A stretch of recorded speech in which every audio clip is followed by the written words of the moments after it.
Hello everyone. Today we are going to discuss about objects and records in Salesforce. This is a very basic concept, and in object oriented programming whenever we hear about objects we mean to say that there is a class and for that there should be an object. But in Salesforce the terminology is a bit different, but the records mean the same. So we will discuss what does objects mean in Salesforce and what are records and how do we create records in Salesforce. So there are two basic objects in Salesforce. One is account and another one is contact.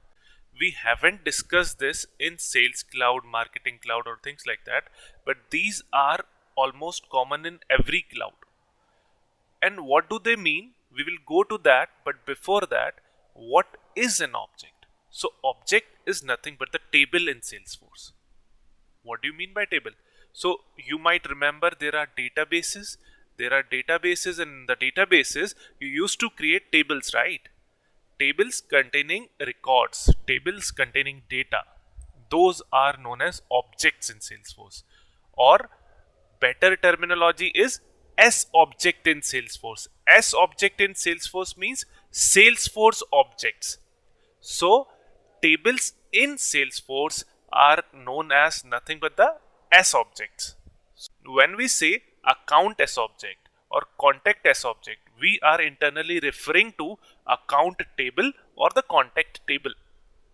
So this is one record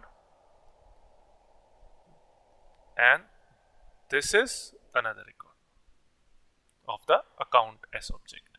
Similarly, contact is another table in Salesforce. Contact is another S object in Salesforce. So one of the record of contact becomes this one. Another record becomes this one. ID is this. Contact name can be the name of the person, and account is whatever account is there. Phone is this and email is this. But what are accounts? What is the significance of account? What is the significance of contact? I've told you this account and this contact or this S object is available in almost every cloud, and it is being used in almost every cloud. So we need to understand the significance of it. So account S object is nothing but, so let's say you are making a deal. You are making a sales deal with a company known as XYZ company. So that XYZ company becomes the account. Why? Because that is giving business to me. So I am tying up, I am dealing with that particular company. That's why that company becomes an account for me, because that will give money to me. That will contribute to the profit of my company. So that particular company becomes my account. But what are contacts? So contacts are nothing but employees working in that particular account. So I'm making a website for some XYZ company and I am contacting Ramesh Narang. That's just an example. I'm contacting Naresh Narang for some kind of communication that is happening between us, between the two companies, between my company and my client. And my client, XYZ company, what communication is happening? I need to contact some person, right? So that contact or that person becomes the contact, right?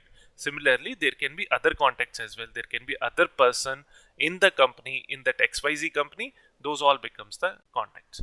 So company name becomes the account because they provide me profit, and contact becomes the employees of that account, employees of that company. Julie Chatterjee becomes the contact of S-Force account. Ramesh Narang becomes the contact of Edge Communication account. So that's how we establish relationship between the account and contact. Account will be a field in contact so that we can link a particular contact to a particular account. Now, in real time, when you log into Salesforce in your developer account, how will you create account? How will you create contact? Or how will you associate with these S objects? And how will you create records of these S objects? So where to find them? You can go to setup. Setup is the first screen that opens up when you log in. And once you click on object manager, you will see a list of S objects or list of tables. So these are the S objects in Salesforce available. The very first one is account. Account is an S object. We can see the fields of it. We can see the page layout. We'll talk more about them. What are these and how we can go about it. But this particular screen stores the metadata of this particular table, which we now know as that these are known as S objects. Similarly, we can find contact. Contact is another S object. But how do we actually create records of these? These are the metadata. Okay, this is the table and these are the fields inside the contact. But how do we actually create this record which we show over here? Julie Chatterjee, S4. How do we create it? So we can simply go to our sales console. So account and contact are very common S objects used in almost all clouds. So I'll simply go to one of the clouds. Let it be sales console or the sales cloud.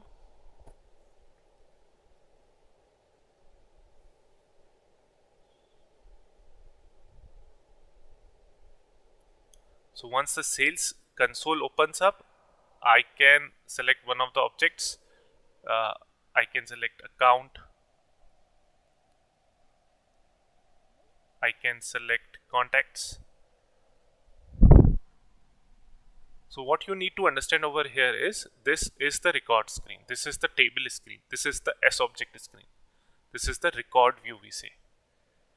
And this is the list view. So you can go to all contacts if you want to see all contacts over here. Similarly, if you want to see what are the contacts created by you, you can go to my contacts. Similarly, if you want to see what are the recently viewed contacts, so you can go to recently viewed, but we haven't viewed anything, so I'll go to all contacts and show you what a contact record looks like. So I'll open any one of the records. So this is the table. Now you could relate to this, right? So this is the contact, this is the table. Similarly, this is the contact S object and this is the table. Now if you open any one particular record, you can see the details of it. You can see the account name associated with it. You can see the phone number, email address, and many different fields that are there in contact object. But how do you actually create one record? Either of the contact or of the account. So let me go to this new button. You see this new button? We can create a new record by going to this new button. Now I'll enter different details. Whatever star is mentioned, those becomes the mandatory. So I'll mention learning last name as my last name, and I can enter the account name. I can enter Salesforce. I can pick the same person, right? So I'll correct the name, Julie Chatterjee. So I'll have Julie as the first name, Chatterjee as the last name, and this is just an example. And then department, and there are all different kind of fields, but I will just mark the mandatory ones and save it. So this is that simple to create a record in Salesforce. This is that simple. How do you see the details? You can go to the details tab. You can go to the details tab and see the details. Simple. So this is the name of my contact, Julie Chatterjee. This belongs to Salesforce account and things like that. So you see this particular contact is linked to this particular account. Now if I go to the account, I can see the details of it as well, right? But what if I want to create a new account? Procedure is same. Go to the account level and click on new. Enter the details. Whatever the mandatory ones are, you need to fill them. So I'll say Salesforce was already created. I'll say Salesforce 2. I'll create Salesforce 2 and then click on save. That's it. My another record is created in Salesforce. So this is that simple. Salesforce is that simple. So in order to create a new record in databases, in order to link those databases, all those kind of bulky tasks are now simplified in one platform known as the Salesforce. We will continue our learning in the upcoming videos. Till then, bye bye, thank you, and happy learning.